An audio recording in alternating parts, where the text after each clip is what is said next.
Hey guys, it's midnight in the Garden of Good and Evil. Um, it's one of those spooky, quiet nights in Louisiana that I love so much. I didn't get much sleep this weekend. We had the Christmas thing, and family was in town, and there was a shortage of beds in the house, so I slept when I could in my chair, which is fine because I haven't been sleeping very much anyway, and in a lot of pain. Um, I've been going over some of the comments. Sometimes it takes me a while. I find comments that I hadn't seen before, and uh, some of the older subscribers and some of the new subscribers have been checking out some of the earlier videos from a couple years ago. And like I've said before, I read every single comment and respond to them. Sometimes it takes me a little while, but I just went over probably 10 or 15 comments, and most of them were on some of the older videos.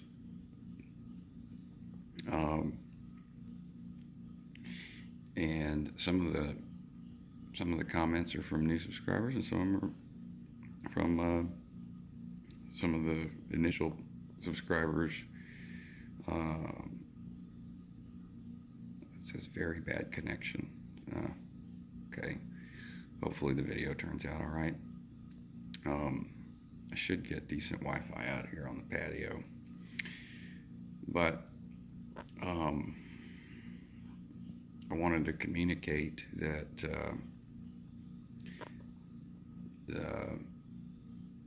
this almost is related to the virtual friends video. Hey Andy, I'm actually pretty awake, so I'm going to go ahead and stream some Mass Effect in a little bit, but I'm going to I wanted to say that for a long time I didn't have much well,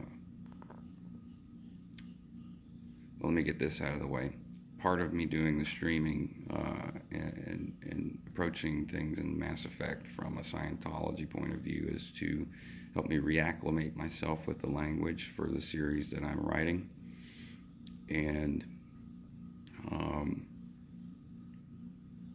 at first I was a little worried about getting back into the nomenclature of Scientology,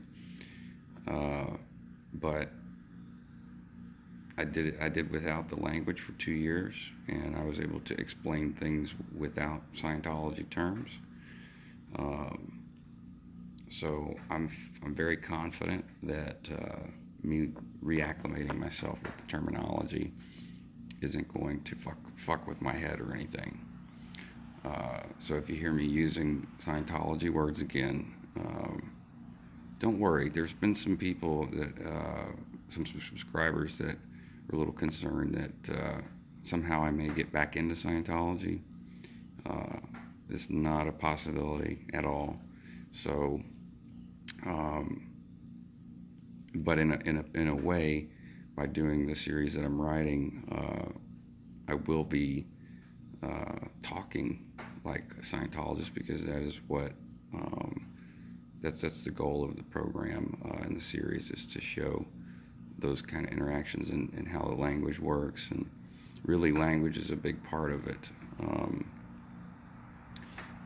I don't have a way to go over the comments while I'm live, but lighting's horrible. Apologize for that.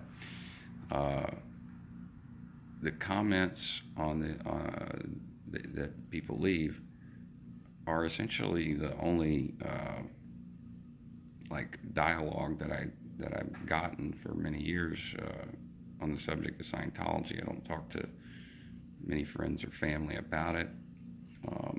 So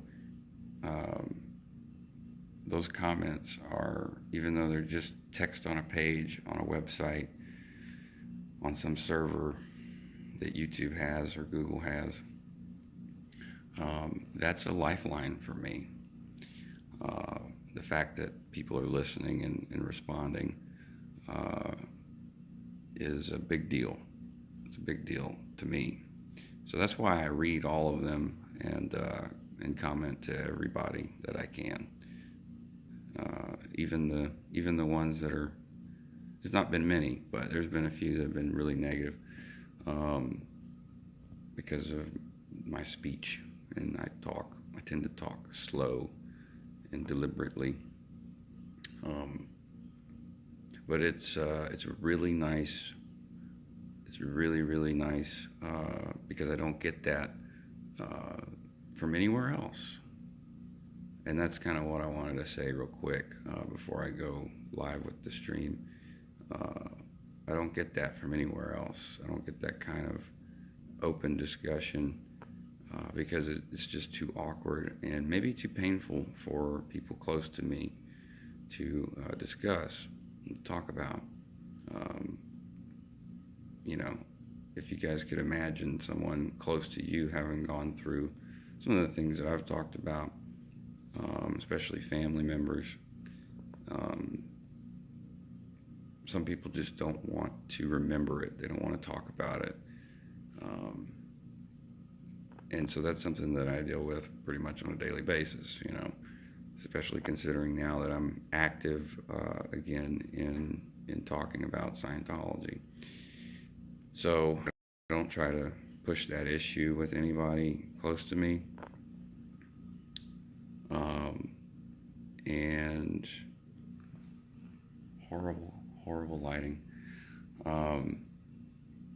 So I use the method, the means that I have, which is YouTube. It's a connection to the world, because a connection to you guys, and the comments and the interactions are sort of like a reinforcement tool to let me know that I'm doing the right thing. I know that I'm doing the right thing, but the interaction is it's a reinforcement to let me know that I'm doing a good thing. So I'm gonna go ahead and cut the feed, and in about 5 minutes or so. You're right, Andy. I feel the same way. I don't apologize for how slow I speak or anything like that. I mean, there was a subscriber that recommended 1.5 times speed on the first video, and I tried it myself, and it works. So whatever works. If some people want to listen at 1.5 times speed, they say I sound like Robert Downey Jr. I tried it myself, and it kind of is true. So I'm gonna finish my coffee. I got some good rest. I took my medicine, so I'm not. I shouldn't. When it kicks in, I shouldn't be in too much pain. But I'm gonna get back to Shepherd and saving the universe from intergalactic, the intergalactic confederacy of reapers that are trying to enslave and harvest all living life forms in the Milky Way galaxy. And I'll see you soon. I'll see you in a few minutes. If you're awake, if you're a night owl, or if you're in a different time zone, feel free to come by and chat. And let's see. Yeah, I'll be there in a moment. And again, thanks. I commented on probably 15 new comments. There was a guy who said it was very brave of me to talk about being molested when I was a kid, but the thing is statistically, boys are less likely report this kind of stuff. Well, and girls too, you know. So like the statistics that we have aren't necessarily representative of what happens. Um,